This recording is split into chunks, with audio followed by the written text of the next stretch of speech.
Esta es una grabación del LibriVox. Todas las grabaciones del LibriVox son del dominio público. Para más información o para ser voluntario, por favor visite LibriVox.org. Grabada por Héctor, Azul, Ciudad Cervantina de Argentina.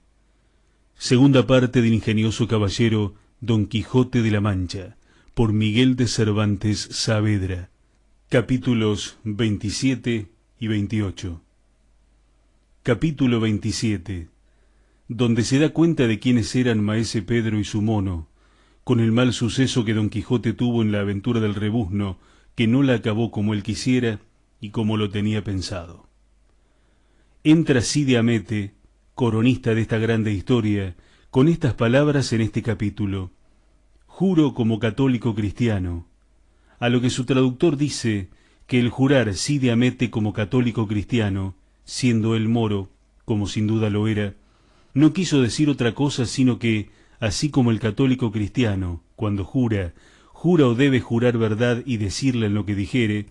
así él la decía, como si jurara como cristiano católico en lo que quería escribir de Don Quijote, especialmente en decir quién era Maese Pedro y quién el mono adivino que traía admirados todos aquellos pueblos con sus adivinanzas. Dice pues que bien se acordará el que hubiere leído la primera parte de esta historia, de aquel Ginés de Pasamonte, a quien entre otros galeotes dio libertad Don Quijote en Sierra Morena, beneficio que después le fue mal agradecido y peor pagado de aquella gente maligna y mal acostumbrada. Este Ginés de Pasamonte, a quien Don Quijote llamaba Ginesillo de Parapilla, fue el que hurtó a Sancho Panza el Rucio, que por no haberse puesto el cómo ni el cuándo en la primera parte, por culpa de los impresores, ha dado en qué entender a muchos que atribuían a poca memoria del autor la falta de imprenta. Pero, en resolución, Ginés le hurtó estando sobre él durmiendo Sancho Panza, usando de la traza y modo que usó Brunelo, cuando estando Sacripante sobre Albraca, le sacó el caballo de entre las piernas, y después le cobró Sancho como se ha contado. Este Ginés, pues, temeroso de no ser hallado de la justicia, que le buscaba para castigarle de sus infinitas bellaquerías y delitos, que fueron tantos y tales que él mismo compuso un gran volumen contándolos, determinó pasarse al reino de Aragón y cubrirse el ojo izquierdo, acomodándose al oficio de titerero, que esto y el jugar de manos lo sabía hacer por extremo. Sucedió pues que de unos cristianos ya libres que venían de Berbería compró aquel mono, a quien enseñó que en haciéndole cierta señal se le subiese en el hombro y le murmurase, o lo pareciese, al oído. Hecho esto, antes que entrase en el lugar donde entraba con su retablo y mono, se informaba en el lugar más cercano, o de quien él mejor podía, qué cosas particulares hubiesen sucedido en el tal lugar y a qué personas, y llevándolas bien en la memoria, lo primero que hacía era mostrar su retablo, el cual unas veces era de una historia y otras de otra, pero todas alegres y regocijadas y conocidas. Acabada la muestra, proponía las habilidades de su mono, diciendo al pueblo que adivinaba todo lo pasado y lo presente, pero que en lo de porvenir no se daba maña. Por la respuesta de cada pregunta pedía 2 reales, y de algunas hacía barato, según tomaba el pulso a los preguntantes, y como tal vez llegaba a las casas de quien él sabía los sucesos de los que en ella moraban, aunque no le preguntasen nada, por no pagarle, él hacía la seña al mono y luego decía que le había dicho tal y tal cosa, que venía de molde con lo sucedido. Con esto cobraba crédito infalible y andábanse todos tras él. Otras veces, como era tan discreto, respondía de manera que las respuestas venían bien con las preguntas, y como nadie le apuraba ni apretaba a que dijese cómo adivinaba su mono, a todos hacía monas y llenaba sus esqueros. Así como entró en la venta conoció a Don Quijote y a Sancho, por cuyo conocimiento le fue fácil poner en admiración a Don Quijote y a Sancho Panza y a todos los que en ella estaban. Pero hubiérale de costar caro si Don Quijote bajara un poco más la mano cuando cortó la cabeza al rey Marsilio y destruyó toda su caballería, como queda dicho en el antecedente capítulo. Esto es lo que hay que decir de Maese Pedro y de su mono. Y volviendo a Don Quijote de la Mancha, digo que después de haber salido de la venta, determinó de ver primero las riberas del río Ebro y todos aquellos contornos, antes de entrar en la ciudad de Zaragoza, pues le daba tiempo para todo el mucho que faltaba desde allí a las justas. Con esta intención siguió su camino, por el cual anduvo 2 días sin acontecerle cosa digna de ponerse en escritura, hasta que al tercero, al subir de una loma, oyó un gran rumor de atambores, de trompetas y arcabuces. Al principio pensó que algún tercio de soldados pasaba por aquella parte, y por verlos picó a Rocinante y subió la loma arriba. Y cuando estuvo en la cumbre, vio al pie de ella, a su parecer, más de 200 hombres armados de diferentes suertes de armas, como si dijésemos lanzones, ballestas, partesanas, alabardas y picas, y algunos arcabuces y muchas rodelas. Bajó del recuesto y acercóse al escuadrón tanto que distintamente vio las banderas, juzgó de las colores y notó las empresas que en ellas traían, especialmente una que en un estandarte o jirón de raso blanco venía, en el cual estaba pintado muy al vivo un asno con un pequeño sardesco, la cabeza levantada, la boca abierta y la lengua de fuera, en acto y postura como si estuviera rebuznando. Alrededor de él estaban escritos de letras grandes estos 2 versos: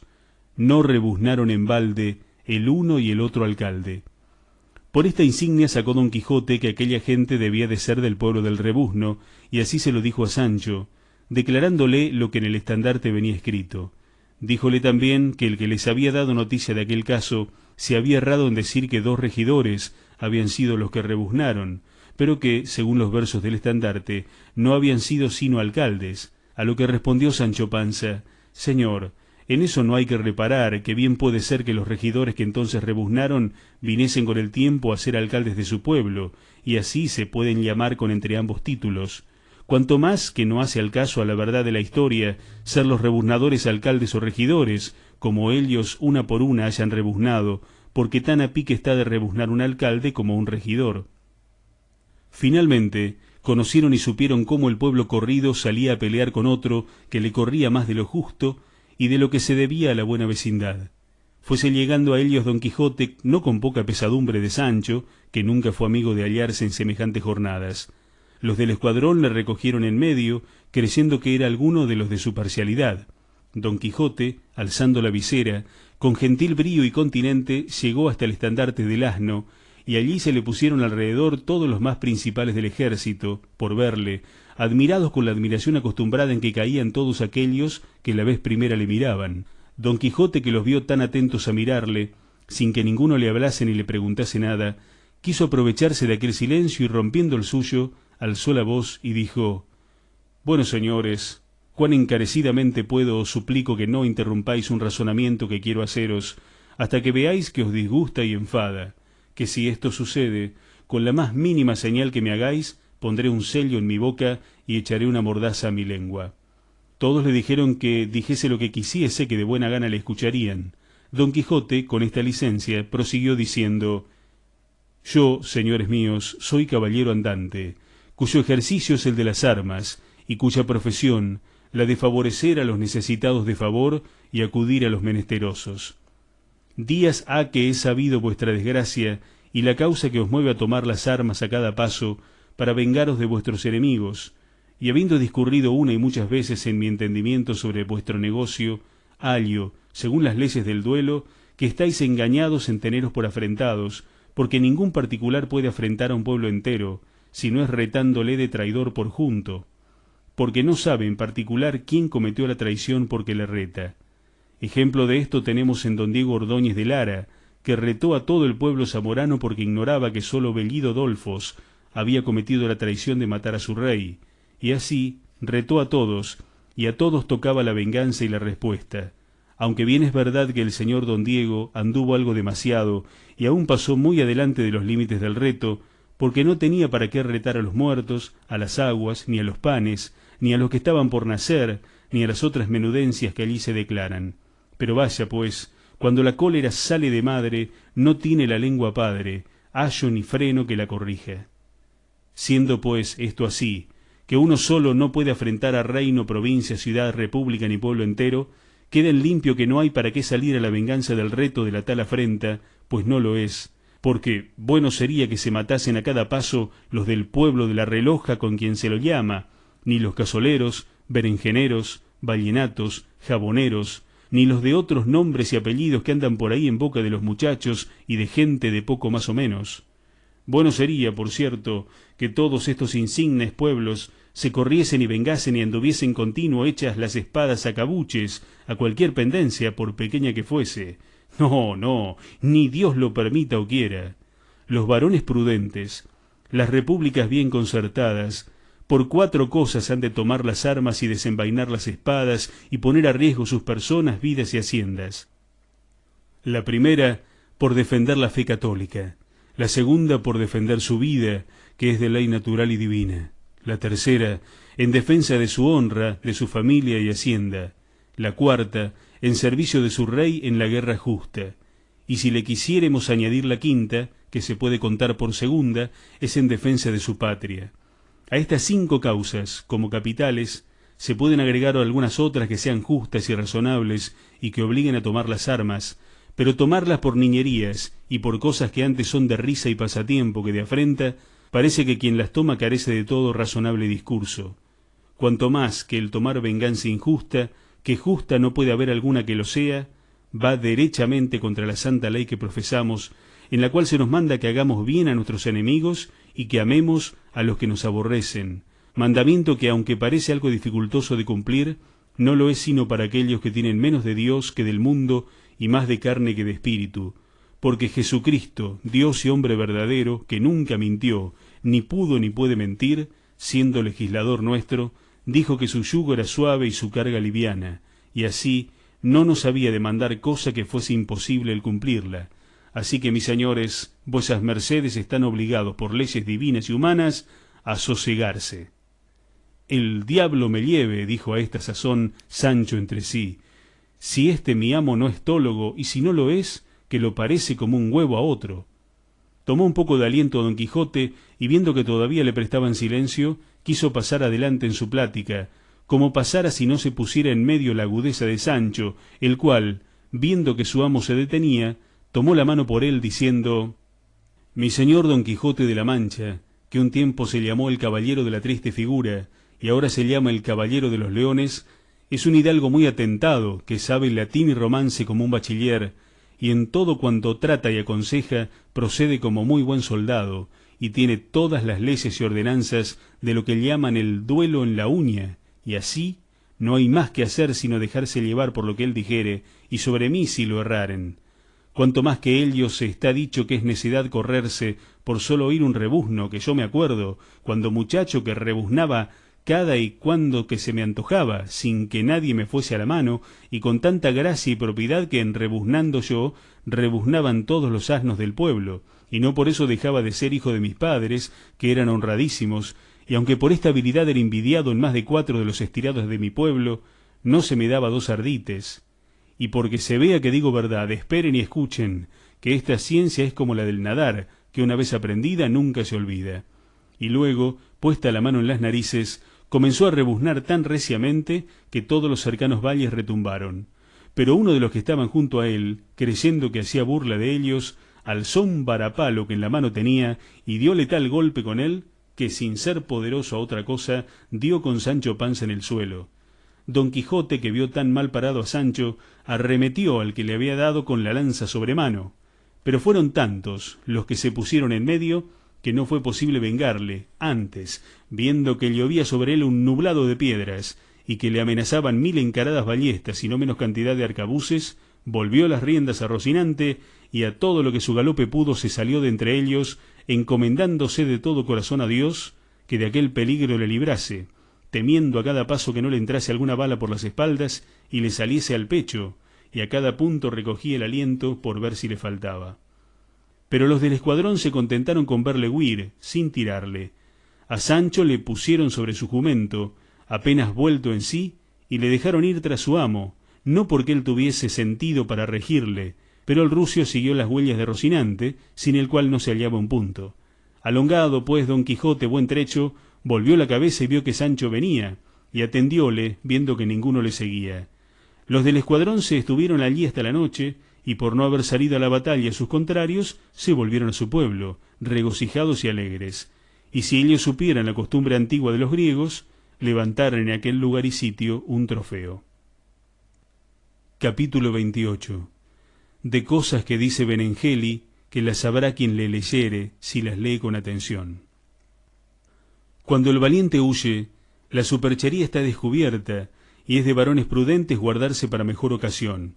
Esta verdad se verificó en Don Quijote, el cual, dando lugar a la furia del pueblo y a las malas intenciones de aquel indignado escuadrón, puso pies en polvorosa, y sin acordarse de Sancho ni del peligro en que le dejaba, se apartó tanto cuanto le pareció que bastaba para estar seguro.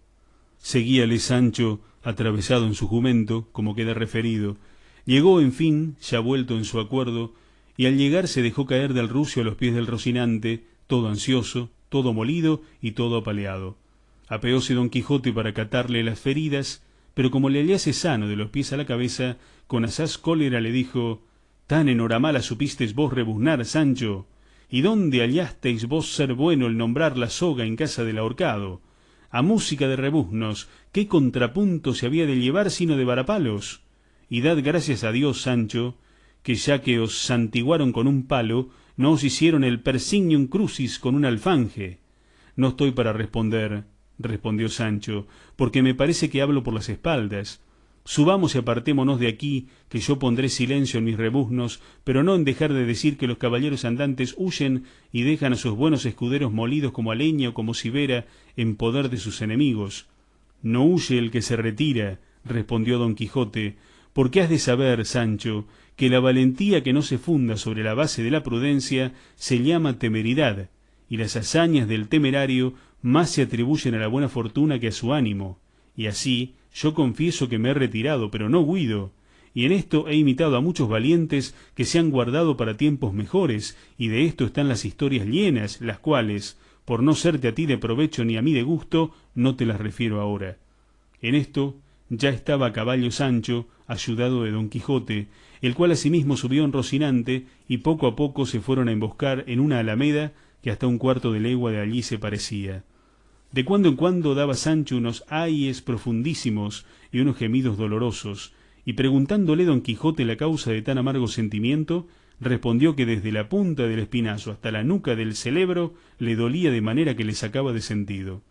«La causa de ese dolor debe de ser, sin duda», dijo Don Quijote, «que como era el palo con que te dieron largo y tendido, te cogió todas las espaldas, donde entran todas esas partes que te duelen, y si más te cogiera, más te doliera». «Por Dios», dijo Sancho, «que vuesa merced me ha sacado de una gran duda, y que me la ha declarado por lindos términos. Cuerpo de mí, tan encubierta estaba la causa de mi dolor, que ha sido menester decirme que me duele todo aquello que alcanzó el palo. Si me dolieran los tobillos, aún pudiera ser que se anduviera adivinando el por qué me dolían, pero dolerme lo que me molieron no es mucho adivinar.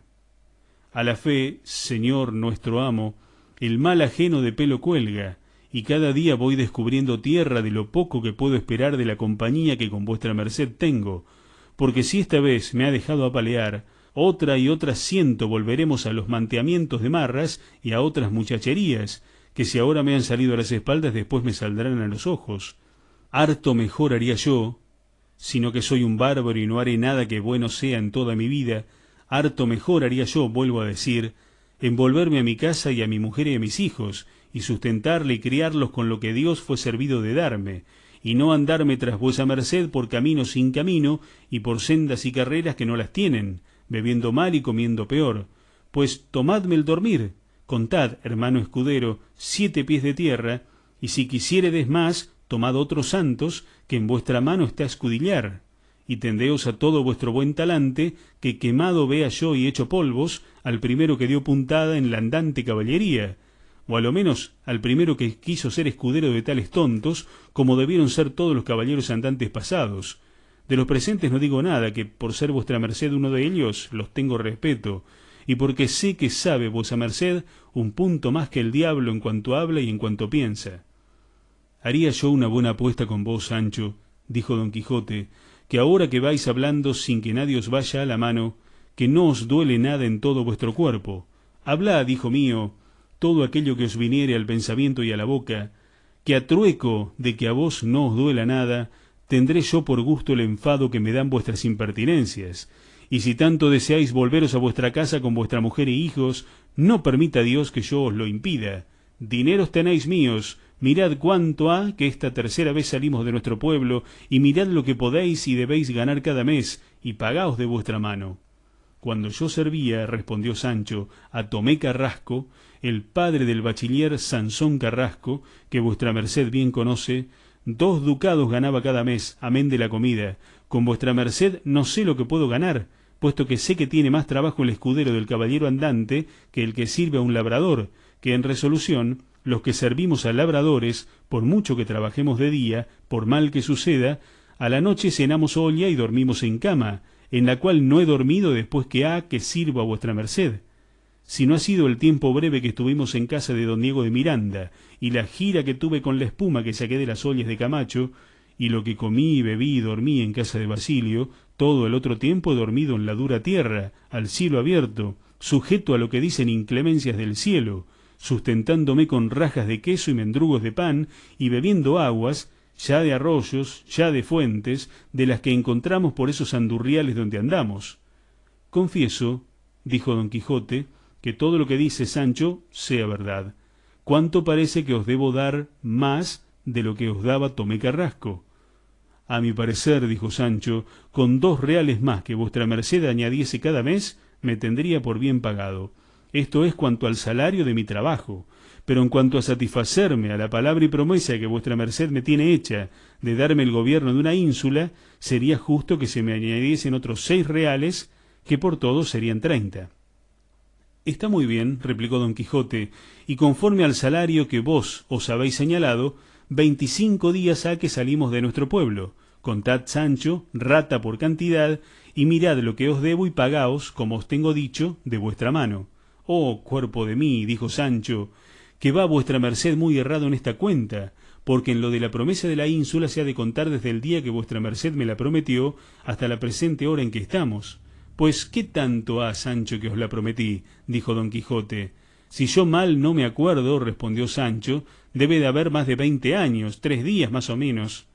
Diose don Quijote una gran palmada en la frente y comenzó a reír muy de gana y dijo: pues no anduve yo en Sierra Morena, ni en todo el discurso de nuestras salidas, sino 2 meses apenas, y dice Sancho que ha 20 años que te prometí la ínsula. Ahora digo que quieres que se consuma en tus salarios el dinero que tienes mío, y si esto es así y tú gustas de ello, desde aquí te lo doy, y buen provecho te haga, que a trueco de verme sin tan mal escudero, holgáreme de quedar pobre y sin blanca. Pero dime, prevadicador de las ordenanzas escuderiles de la andante caballería, ¿dónde has visto tú o leído que ningún escudero de caballero andante se haya puesto con su señor en cuanto más tanto me habéis de dar de cada mes porque os sirva? Éntrate,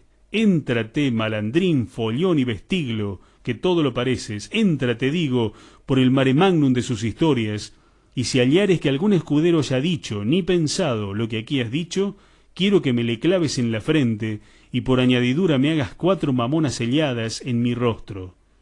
Vuelve las riendas o el cabestro al rucio y vuélvete a tu casa, porque un solo paso desde aquí no has de pasar más adelante conmigo. Oh pan mal conocido, oh promesas mal colocadas, oh hombre que tiene más de bestia que de persona. Ahora, cuando yo pensaba ponerte en estado, y tal que a pesar de tu mujer te llamaran señoría, ¿te despides? Ahora te vas, cuando yo venía con intención firme y valedera de hacerte señor de la mejor ínsula del mundo. En fin, como tú has dicho otras veces, no es la miel, etcétera. Asno eres y asno has de ser, y en asno has de parar cuando se te acabe el curso de la vida, que para mí tengo que antes llegará ella a su último término, que tú caigas y des en la cuenta de que eres bestia. Miraba Sancho a don Quijote de hito en hito, en tanto que los tales vituperios le decía, y compungióse de manera que le vinieron las lágrimas a los ojos, y con voz dolorida y enferma le dijo: señor mío, yo confieso que para ser del todo asno no me falta más de la cola. Si vuestra merced quiere ponérmela, yo la daré por bien puesta, y le serviré como jumento todos los días que me quedan de mi vida. Vuestra merced me perdone y se duela de mi mocedad, y advierta que sé poco, y que si hablo mucho más procede de enfermedad que de malicia, mas quien yerra y se enmienda, a Dios se encomienda.